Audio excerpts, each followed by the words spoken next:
皆さんこんばんは。フォーラム8プレゼンツ玉木のスポーツジャーナリズムの時間がやってまいりました。MC のスポーツライター小崎です。このチャンネルはスポーツ文化評論家玉木正之が送る既存メディアとは異なる視点でスポーツの真の問題点を取り上げ考える番組です。コメンテーターの玉木正之さんです。よろしくお願いします。はい、よろしくお願いします。はい、お願いします。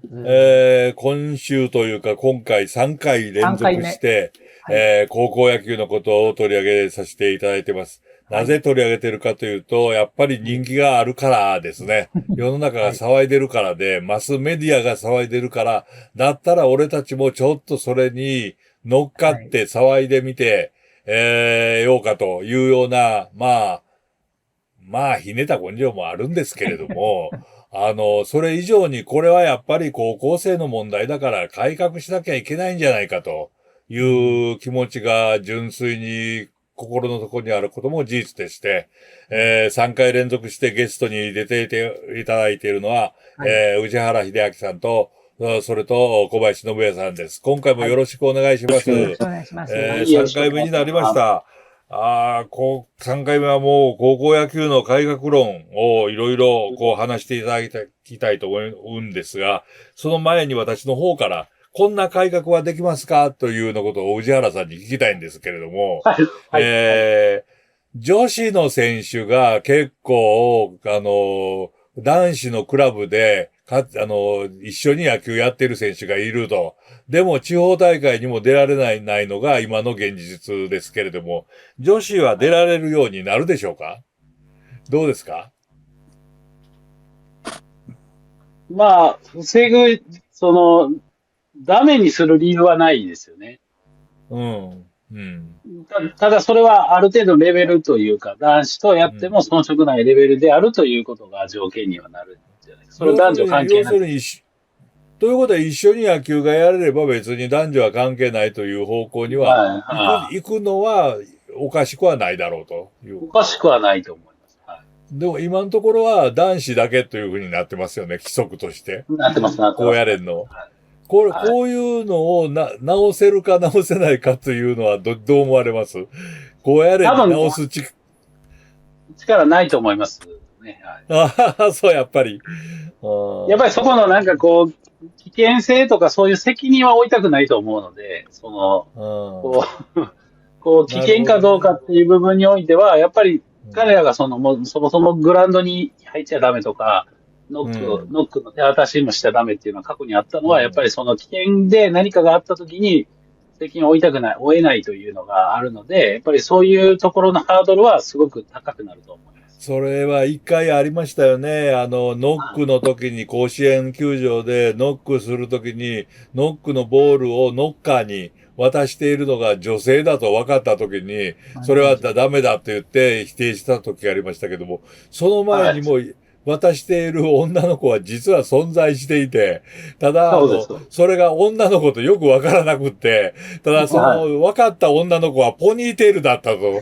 だから、それでなんていうか、否定されたっていうようなことをニュースで聞きましたけれども、やっぱりそういうの気になるもんなんですかね。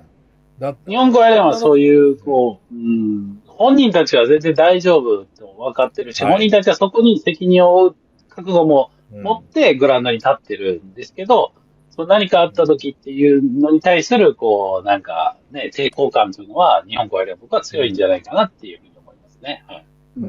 大学はいいですよね、女子。はい。ですね。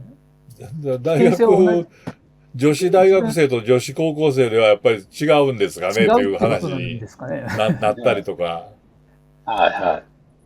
その辺の高野連の昔からの古さみたいなものはあるのかなという感じがしますけれども、もう一つちょっと聞きたいことがあるんですけれどもね、高野連のモットーっていうのがあるらしいんですね。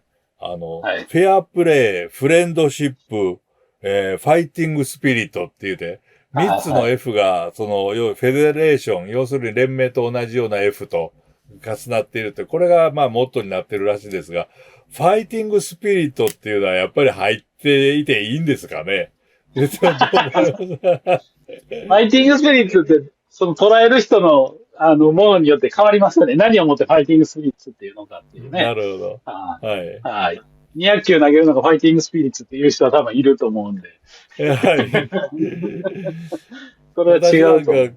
私なんかその文章を読んで、ファイティングスピリットってって一瞬思ってしまって、やっぱり野球にはファイティングスピリットではないんじゃないかなという気がしたんですけども、宇治原さんはその辺の引っかかりはないですか？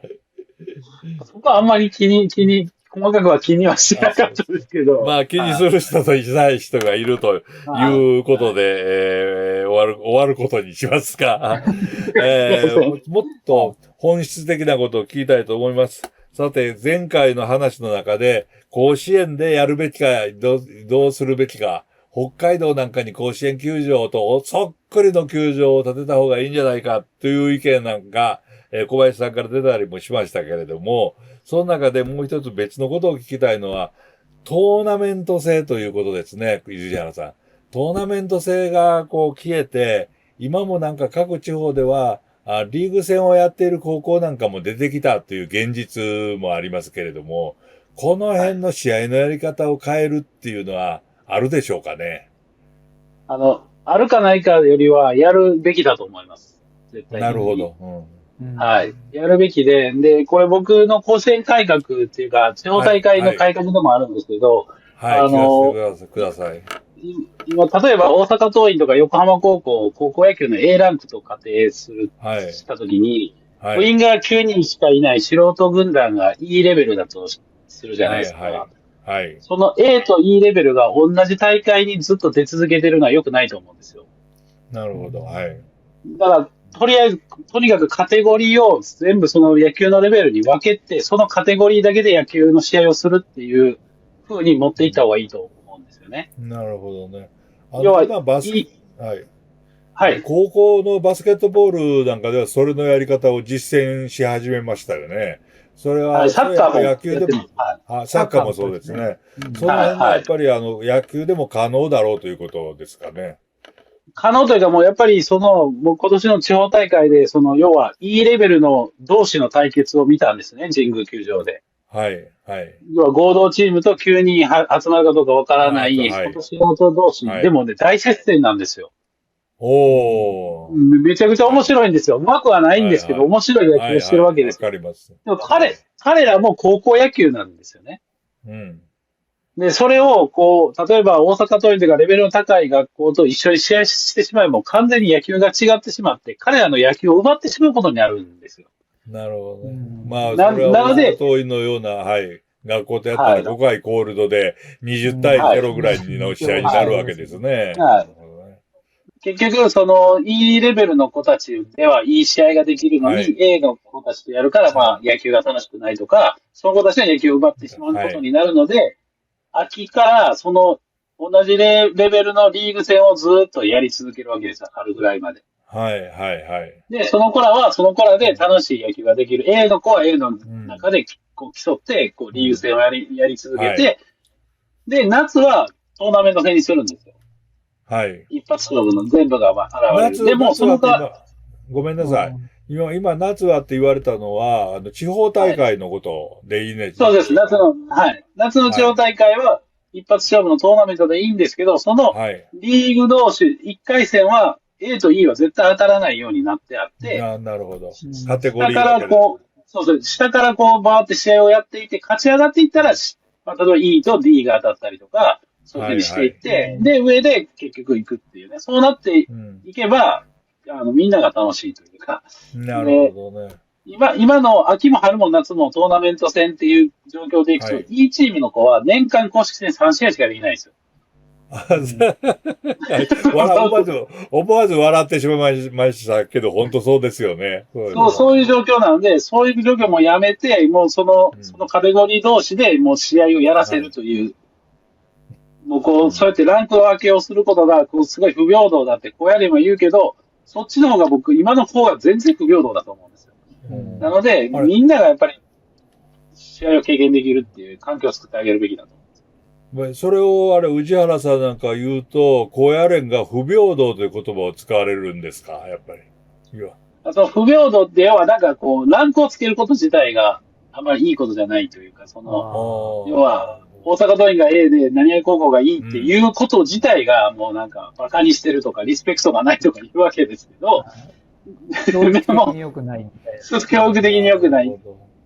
で、結局教育もやっぱりランク付けした方が、ヒエラルキーで作った方がいいわけじゃないですか。要するに、頭ができいい子とそうじゃない子たちが同じクラスにいるから落ちこぼれという存在ができてきて、この子たちはますます勉強しなくなっていくわけじゃないですか。はいはいはい。そうじゃなくて、この子らはこの子らのクラスを作ってあげて、そこで同じ学力の子たちで競わせれば、その子らが勉強の楽しさを分かっていくっていうふうになった方がね。はい。なるほど。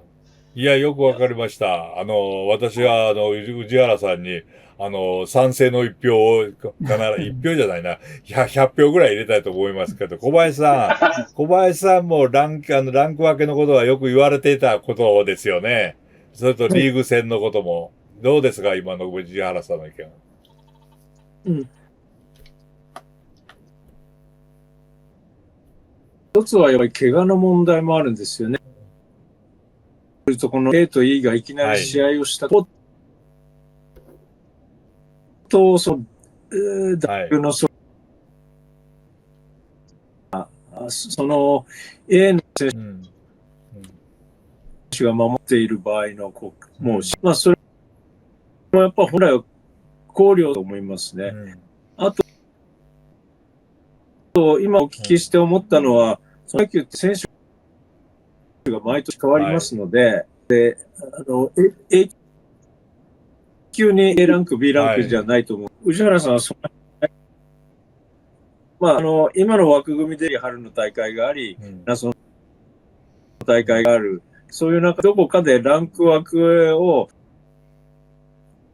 こう、直すというか、そういうようなことも含めて考えておられると思うんですけど、その辺はいかがですか？そうですね。その大学と一緒で、秋でリーグ戦をやっていて、最下位と、例えば D の最下位と E の最上位が試合をして入れ替えていくっていう感じですね。入れ替え制があって、まあ、ずっと A が A にいるわけでもなく、弱くなったら B に落ちていくし。で、そういうふうにランクがあったら、高校野球やる側も、僕の野球レベルは B ぐらい、C ぐらいだから C の学校に行こうってなるんですよ。なるほど。行ってみてそうだったっていうことにはならないんで、僕は D レベルで野球やりたいな、僕らは E レベルで野球やりたいなっていう子が、高校に行ってそういう高校を選ぶということにはなると思うので、それもプラスだと思う。で、なおかつ、こう入れ替えが最近いいから C ぐらいまで上がってきた学校だっていうのは、あれば、じゃあ俺はそこに行こうかにもなるでしょうし。なるほどね。小林さん、今の意見でよろしいですか？